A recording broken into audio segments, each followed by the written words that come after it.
I have uploaded a YouTube video every single week for the past over a year at this point, and here is everything that I've learned.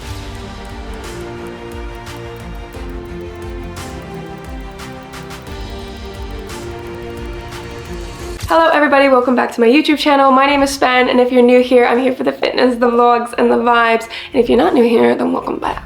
When I was first starting out, I remember hearing Ali Abdaal say that essentially if you're not ready to commit 2 years to doing YouTube with 0 results, then maybe YouTube isn't for you. And I heard that and I was like, oh my gosh, 2 years is kind of a long time. But I'm passionate, so I'm ready to put the work in. So here I am over a year in at this point, and I'm gonna share with you all the little tips and tricks that I've learned along the way. If this video can literally just help one single person grow a little bit faster than I did in their YouTube journey, I will be a very happy girl. Number 1, you need to be consistent. I know every man and their dog says that about literally anything, but it is quite literally the truth. At the end of the day, the YouTube algorithm prioritizes good quality content, so in order to get views, you need to post good content. However, when most people start out on YouTube, like myself, you're not very good at making content. So what is the best way to get better at making YouTube videos?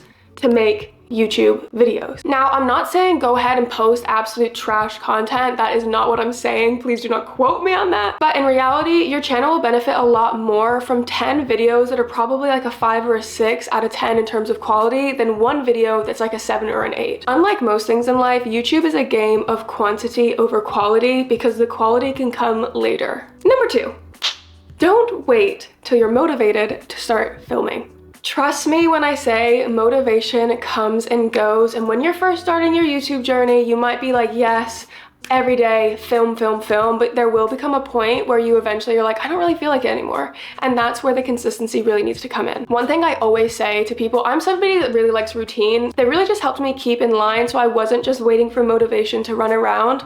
I chose once a week because then it's kind of constant. You're not like, oh, I have that YouTube video to film for that one point in the month. It's every single week, it's a constant. But that works for me, it might not work for you, but having a schedule will save you so much time and stress. The one thing I always say to everything, I apply this for everything in life, but I think it works really well with filming, is applying the 2-minute rule. And essentially what that is just get yourself ready, set up your camera, start talking to the camera for 2 minutes, and still after 2 minutes, if you're still not feeling it, you're not feeling the day, then fine, give yourself the ability to rest, whatever, and come back to it later. But most times you'll find once you start the momentum, you will actually continue filming and you'll be like, oh, I'm so glad that I did that.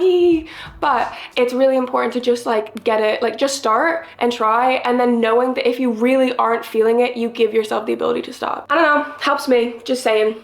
Number 3 is plan, film, and edit all of your videos ahead of time, because there is nothing worse than if you know you need to upload on a Sunday and suddenly it's Friday night, you don't have an idea, you don't have anything filmed, you certainly don't have anything edited, and then the next like 24 hours is simply going to be dedicated to that. So if you have a posting schedule and you start planning accordingly ahead of time, 2 weeks, 3 weeks, 4 weeks out, it really just allows you to, I don't know, have a bit more freedom with it, and you're probably gonna get a much higher quality of video as well because you're not rushing, you're not like, oh, screw this, like fine, like here's like an absolute trash video. So I've gone through periods where I have really planned in advance, and let me tell you, it is life-changing. And I've gone through periods where I am literally scrambling last minute, and planning ahead really also helps you keep the creativity that you probably started YouTube with, and it's less stressful. Now, number 4 is the importance of planning your videos and your titles. So I know I kind of touched on planning your videos in the last one,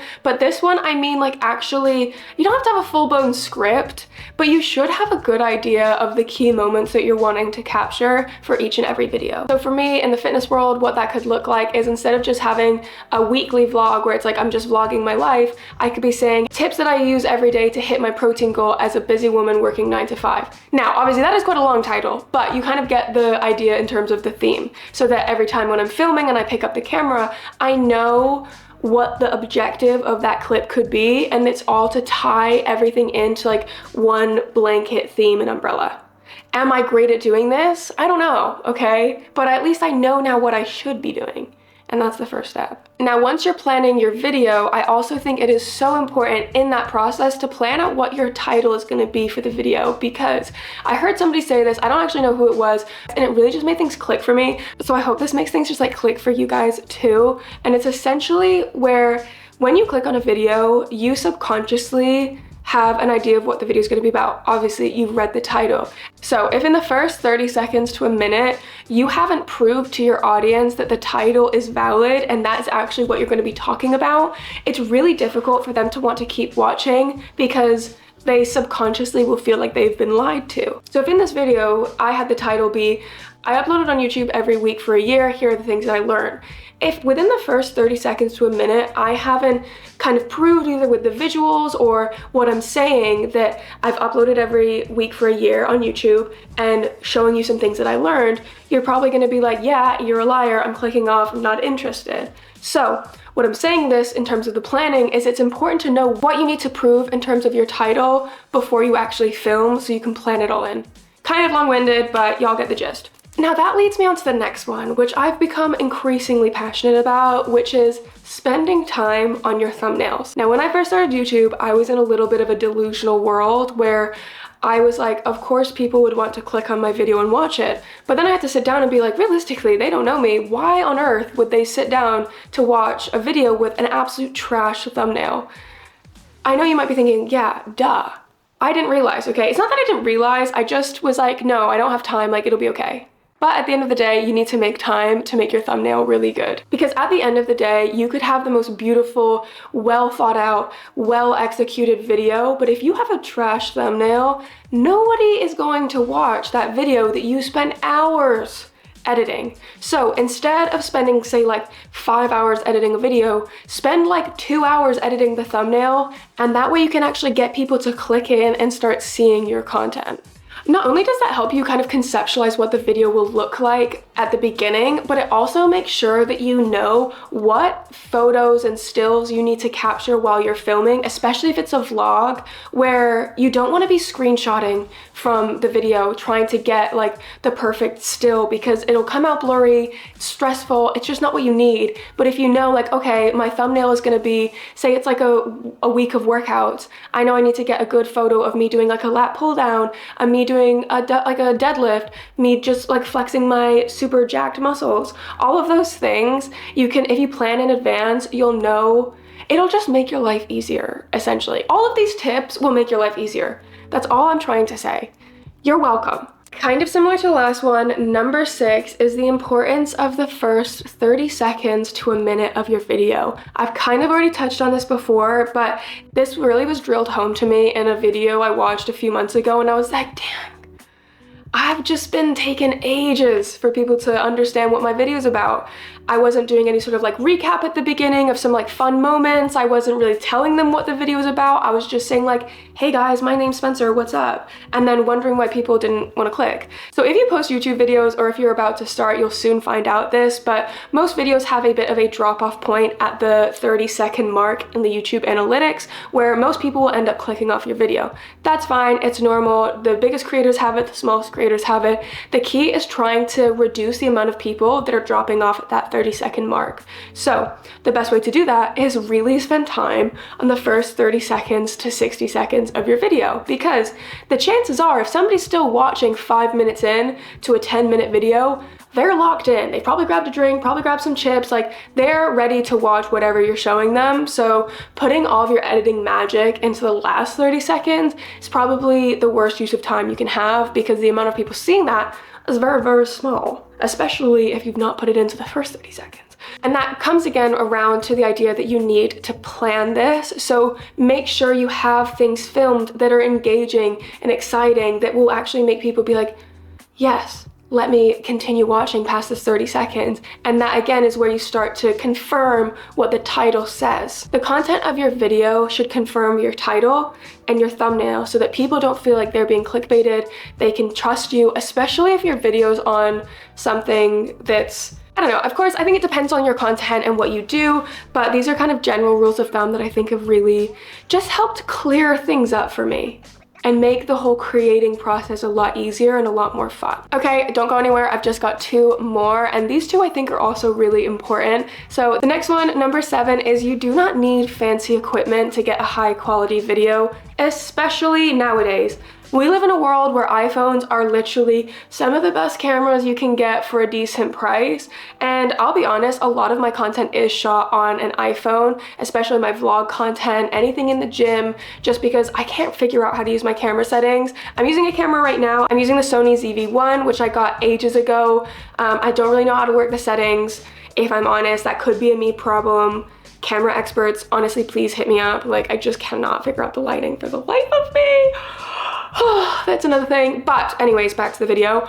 You don't need a lot of equipment. You don't need a fancy mic. You don't need fancy lighting. And the more equipment you have, the harder it is to stay consistent over time, because on those days you don't feel like filming, the hardest thing to do is be like, okay, now I've got to like set this up, put my lights on, make sure everything's perfect. But if you're just used to just like whipping out your camera, starting filming, it'll be okay. Do you know what I mean? The quality can come later. And this is something that I'm trying to tell to myself. Perfection is very unattainable. And if you constantly are striving for perfection, you're gonna end up not putting out a lot of videos, and you're not gonna be happy with them either. But if you let go of that idea that everything needs to be perfect, I don't know, your whole journey will just be so much more fun. And the last one, number 8, is use free and affordable tools that will make your life easier. 2 of my favorites are Canva and vidIQ. And actually saying that, number 3, my favorite editing software is actually CapCut. I do have CapCut Pro. I also do have Canva Pro. And vidIQ Pro for that matter, but they do have free versions of them available. But I have found that the paid plans are actually very much worth the money, and they're also still only like, I think like $7.99, something like that a month. So it's not like these £300 a month subscriptions. They do actually make your life a lot easier. So I use Canva for all my thumbnails. I use CapCut to edit all of my videos. And then vidIQ, I'd say, is the one that's really changed the game for me the most. And what that is it's a place where I can upload my thumbnail and my title, and it essentially scores them and gives them a rating, I think out of 100. And then I can see, okay, what is this video title or thumbnail missing? Because a lot of times I don't know, I'm not the most creative gal. Do you know what I mean? Like, sometimes I don't really see the vision. I wish I did. I wish I was like a graphic design wizard, but I'm not. Hey ho, do you know what I mean? Just a girl with a dream at the end of the day. But the reason that I love vidIQ is because it allows me to see the score of it and then go back and keep like iterating and refining and changing until I can get a really high score of the title as well as the thumbnail that I still think aligns with the video. And then from there, I can feel a lot more confident publishing it. And I have really noticed an increase in my like click-through rate, my view times, just comments as well, which is really nice because it means that people are actually seeing my videos. Do you know what I mean? I'm putting a lot of work into them, so if people aren't seeing them, what's the point? You know what I mean? You get it. You get it. So I hope this has been a helpful video for you guys. If you have any questions at all, let me know. Feel free to reach out in the comments, or also just drop me a DM on Instagram. I'm more than happy to chat. I live, eat, and breathe YouTube at this point. So yeah, happy to share any tips if there's anything I haven't covered. Let me know as well if you want me to make a part 2 to this, because there's quite a lot of things that I haven't covered that I definitely could go into detail in. And don't forget, I post a new video every single Sunday at 6 p.m. GMT. And I hope you're having the best day ever wherever you are, whatever you're doing. I love you. Goodbye.